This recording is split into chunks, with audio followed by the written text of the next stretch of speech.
వ్యాపారులకు ప్రోత్సాహం విజయ ప్రస్థానంలో సోపానం. హెచ్ఎంటీవీ విజయోస్తు కార్యక్రమానికి స్వాగతం. జీవితం అన్నది అంతులేని పోరాటం, సమస్యల వలయం. ఆశ మనిషిని ఆవల తీరం వైపు దాటిస్తుంది, నిరాశ మనిషిని పాతాళంలోకి నెట్టేస్తుంది.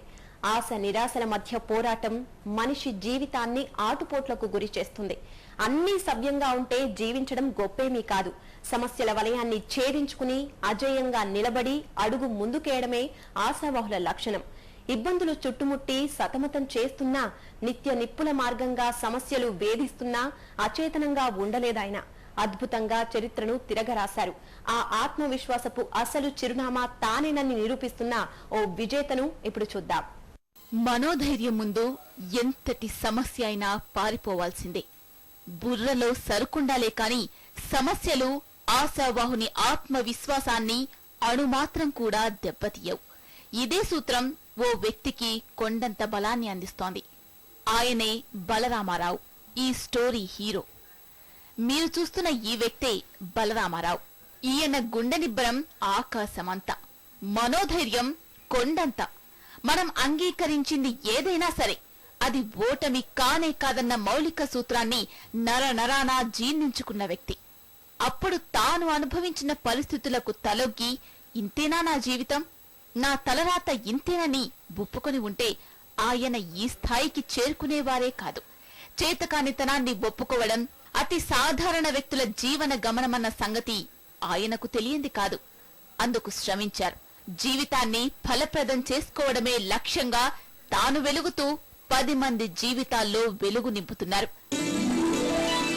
నేను గత 6 సంవత్సరాల క్రితం నేను ఈ డైరీ ఫామ్ లో స్థాపించినాను. ఏ వస్తువు చూసుకున్నా కానీ అతి తేలికగా మీకు కల్తీ చేయడానికి గల అవకాశం ఉన్నది పాలు ఒకటే. దాని నాణ్యమైనటువంటి పాలను ఉత్పత్తి చేయాలనే సంకల్పంతో మేము ఈ డైరీని స్థాపించడం జరిగింది. 6 సంవత్సరాల క్రితం మేము ఒక 10 గేదెలతో నేను ప్రారంభించడం జరిగింది. ఇప్పుడు మేము ఒక 70-80 గేదెల వరకు చేసినాం. రోజుకు 350 నుంచి 500 లీటర్ల పాలు మేము ఉత్పత్తి చేస్తున్నాం. మా కస్టమర్లకు కేవలం నాణ్యమైన పాలు అందించాలనే సంకల్పంతో ఇందులోకి దిగినాం. ఫీడింగ్ వాటికి గేదెలకు పెట్టే ఫీడింగ్ కూడా మంచి ఫీడింగ్ ఇచ్చుకుంటూ, కల్తీ లేని ఫీడింగ్ ఇచ్చుకుంటూ వాటికి నాణ్యమైనటువంటి పాలను తీసి మేము మా కస్టమర్లకు అందించడం జరుగుతుంది. ఎలా బతకాలో ఎవరు పాఠంగా నేర్పరు, పరిస్థితులు నేర్పిస్తాయి. కొన్నిసార్లు చూసి నేర్చుకోవాలి. బలరామారావుకు బతుకంటే ఏంటో రుచి చూపించింది నాటి పరిస్థితులే. వరంగల్ జిల్లా వర్ధన్నపేట మండలం నల్లబెల్లికి చెందిన సత్యనారాయణరావు సూర్యమ్మల సంతానంగా 1968లో జన్మించారు బలరామారావు. ప్రాథమిక విద్యంతా నల్లబెల్లిలోనే గడిచింది. 10వ తరగతి హన్మకొండ, 1982లో విద్వాన్ జూనియర్ కాలేజ్లో ఇంటర్. ఇలా గడుస్తున్న సమయంలోనే వ్యవసాయం బలరామారావు కుటుంబాన్ని చిన్న భిన్నం చేసింది, తీవ్ర నష్టాలు తెచ్చిపెట్టింది. అందుకే చేసేదేమీ లేక ఇంటర్ చదువుకు స్వస్తి పలికారు. తండ్రికి చేదోడు వాదోడుగా ఉంటానని నల్లబెల్లికి తిరిగి వచ్చారు. అంతే, బలరామారావు కుటుంబం హైదరాబాద్ వలస వచ్చింది.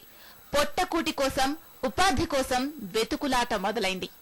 ధైర్యే సాహసే లక్ష్మి అన్న ఆర్యోక్తిని బలరామారావు బాగా వంటబట్టించుకున్నారు. అందుకే 1992లో సికింద్రాబాద్ లోని సిద్ధార్థ కాంప్లెక్స్ లో ఓ చిన్న మెస్ ను ప్రారంభించారు. నాణ్యమైన పదార్థాలతో రుచికరమైన వంటకాలను అందించారు. అందుకే అనతి కాలంలోనే మెస్ మంచి పేరు సంపాదించింది. ఆదాయం కూడా బాగానే పెరిగింది. వంటల్లోకి కావలసిన ఆహార పదార్థాల కోసం 8 ఎకరాల పొలాన్ని కొనుగోలు చేశారు. ఇందులో వరి, కూరగాయలు పండిస్తూ హోటల్ కు రవాణా చేసుకునేవారు. ఈ గేదెలకు మంచి ప్రోటీన్ ఉన్న పశుగ్రాసం నెపియర్ కోవన్, దాని కొరకు మేము ఒక 8 ఎకరాలలో ఈ కోవన్ పెట్టి దానికి డ్రిప్ ఇరిగేషన్తో తీసుకొని మంచి నాణ్యమైన పచ్చి మేత 360 రోజులు గేదెకు అందిస్తున్నాం. అలా అందించడం వలన పాల పునరుత్పత్తి బాగుంటూ తిరిగి ఎదలోకి రావడానికి ఎక్కువ అవకాశాలు ఉంటాయి. డైరీకి సక్సెస్ఫుల్ గల కారణానికి మూల కారణం పచ్చిగడ్డి, అందులో నెపియర్ గడ్డి అత్యుత్తమమైంది. చేసుకుంటే డైరీ ఫామ్ లాభదాయకంగా ఉంటుంది. బయట మనం పచ్చిగడ్డి కానీ ఎండుగడ్డి కానీ కొనుక్కరావడం వల్ల మనకు వచ్చే లాభాలు ఎక్కువ శాతం పచ్చిగడ్డికే ఇదైపోతుంది.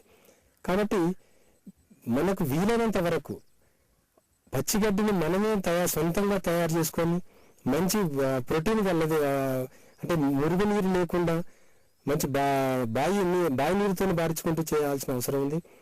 మూసి నీరు అలా లేకుండా మంచి ఉత్తమమైన బావి వాటితో మనం చేసుకుంటే మంచిగా ఉంటుంది. మనం డ్రిప్ ఇరిగేషన్ కనుక చేసుకుంటే తక్కువ నీరుతో మనం ఎక్కువ విస్తీర్ణంలో పచ్చిగడ్డి పండించుకోవడానికి అవకాశం ఉంది. సృష్టిలో శాశ్వతమైనది మార్పు మాత్రమే. బాధల్లో ఉన్నాం కదా, ఈ జీవితం ఇలా తెల్లారాల్సిందేనా అని కుమిలిపోతూ భావి జీవితాన్ని చేతులారా పాడు చేసుకోవడం చాలా మందికి అలవాటు. అందుకే ఆశను వదులుకోకుండా మౌనంగా మన ప్రయత్నం మనం చెయ్యాలి. రేపటి ఆశే మన జీవితాల్ని నడిపించే చుక్కాని కావాలి. అందుకే బలరామారావుకు మరో ఆలోచన వచ్చింది. 2006లో నల్లగొండ జిల్లా బొమ్మల రామారం మండలం సోలీపేటలో పాడి గేదెలతో సిద్ధార్థ డైరీని ప్రారంభించారు. మార్కెట్ ను ముంచెత్తుతున్న పాల కల్తీని అరికట్టాలని మొదట్లోనే సంకల్పం చెప్పుకున్నారు. అందుకే మంచి ప్రోటీన్స్ ఉన్న పాలను అందించాలని నిర్ణయించుకున్నారు. దీంతో తన సొంత పొలంలోనే షెడ్లు వేసి ఇబ్బందులు రాకుండా చూసుకున్నారు. ఎప్పటికప్పుడు డాక్టర్ల సలహాలను పాటిస్తూ పాడి గేదెలను పెంచి పోషించసాగారు. పచ్చి మేత కోసం APSN, కో4, కో3 గడ్డి విత్తనాలను నాటారు. ఎకరాకు 10 నుంచి 15 టన్నుల పశుగ్రాసాన్ని ఉత్పత్తి చేస్తూ ఇబ్బందులు రాకుండా జాగ్రత్తలు తీసుకున్నారు. హోటల్ వ్యాపారం చేస్తూనే 80 గేదెలతో డైరీని విజయపథాన నడిపిస్తున్నారు బలరామారావు. 4 కార్మికులతో ప్రారంభమైన డైరీ ప్రస్థానంలో ఇప్పుడు 25 మందికి ప్రత్యక్షంగానూ 15 మందికి పరోక్షంగానూ ఉపాధి కల్పిస్తున్నారు. వరంగల్లో వ్యవసాయానికి పరిమితమై ఉంటే ఇలా ఇంతమందికి ఉపాధి కల్పించడం సాధ్యమయ్యేది కాదంటారు బలరామారావు. కొత్తగా ఈ డైరీ ఫారం ప్రారంభించే వాళ్లకు వారికి అనుభవం లేదు. అంటే గేదెలను ఎలా కొనాలి, ఎలా దాన్ని ఎక్కడ సెలెక్షన్ చేసుకోవాలనేది తెలియక చాలా మంది ఇప్పుడు కొత్తగా డైరీ ఫారం పెడుతుండ్రు. కానీ వాళ్ళకు తెలియకుండా వాళ్ళు నా హర్యానాకి అని చెప్పి ఏదో గేదెలు తీసుకొచ్చి పెట్టుకొని తక్కువ ఈల్డ్ ఉన్నాయి అంటే 2 లీటర్లు 3 లీటర్లు ఇచ్చే పాల గేదెలను పెట్టుకొని వారు నష్టపోతున్నారు. అలా కాకుండా రోజుకు 10-14 లీటర్ల పాలు ఇచ్చే గేదెలను పెట్టుకుంటే సక్సెస్ఫుల్ అయితే. ఇంకొకటి మార్కెట్లో మనం నమ్మకాన్ని కలిగించుకోవడానికి చాలా కష్టపడాల్సి ఉంటుంది. పాల విషయంలోకి వచ్చే వరకు మరీ ఇంకా కష్టపడాల్సి ఉంటుంది. అంత తొందరగా మన కస్టమర్ నమ్మరు. పచ్చిగడ్డి లేకుండా పూర్తిగా కుట్టి కానీ దాన కానీ ప్రతిదీ కొనుక్కొని వాటికి తినడానికి ఖర్చు ఎక్కువైతుంది. అప్పుడు వీళ్ళు మిల్క్ నాణ్యమైన మిల్క్ వీళ్ళకి అందించడానికి వర్కౌట్ కాదు. మనకు సొంత ల్యాండ్ ఉండి సొంత గడ్డి తయారు చేసుకుంటూ ఖర్చును తగ్గించుకొని మనం పాల ఉత్పత్తి కనుక చేసుకున్న మాట అయితే మంచిగా ఉంటుంది. నేను 24 గంటలు అబ్జర్వేషన్లో ఉంటాను. మా సార్ కూడా ఎప్పటికీ 24 గంటలలో ఏదో ఎలా ఉంది ఏంటి అని చెప్పి ఎప్పటికీ అడుగుతూ ఉంటారు. పాలు మంచి పాలు, నాణ్యతమైన పాలు పంపించాలని చెప్తూ ఉంటారు. నేను సుతం 24 గంటలు అబ్జర్వేషన్ చేసుకుంటూ వర్కర్స్కు చెప్పుకుంటూ చూసుకుంటాను. దేని ఏ గేదెకు ఏమైనా జ్వరం వచ్చినా అంటే పొదుగు వాపు వచ్చినా ఏమైనా కానీ మా సార్కు చెప్తే మళ్ళీ డాక్టర్ గారికి ఫోన్ చేసి చెప్పి మెడిసిన్స్ పంపిస్తూ ఉంటారు. నేను ఇక్కడ వాటికి చేస్తూ ఉంటాను మెడిసిన్స్. ఇట్లా డైరీలో ప్రస్తుతం అయితే 6 చేస్తున్నాను. గేదెలుగా 70 నుంచి 80 దాకా ఉంటాయి. జీవితం సరిగా అర్థం కావాలంటే సుఖంలో మునిగి తేలితే సరిపోదు. నకనకలాడే ఆకలి కడుపులో రగలాలి. బాధల సెగ గుండె లోతుల్లో సుడిగాలి రేపాలి. బాధలు, కన్నీళ్లు, కష్టాలు మనసును మెలిపెట్టి పిండెయ్యాలి. అలా అయితేనే గాని జీవితాన్ని గెలవాలనే కసి పుట్టదు. ఆ నమ్మకమే కొత్త ఆశలను రేకెత్తించాలి. నమ్మకమున్న ఆశలు ఎప్పటికైనా నెరవేరుతాయి. దానికి బలరామారావే ప్రత్యక్ష ఉదాహరణ. విజయోస్తులో ఒక చిన్న విరామం.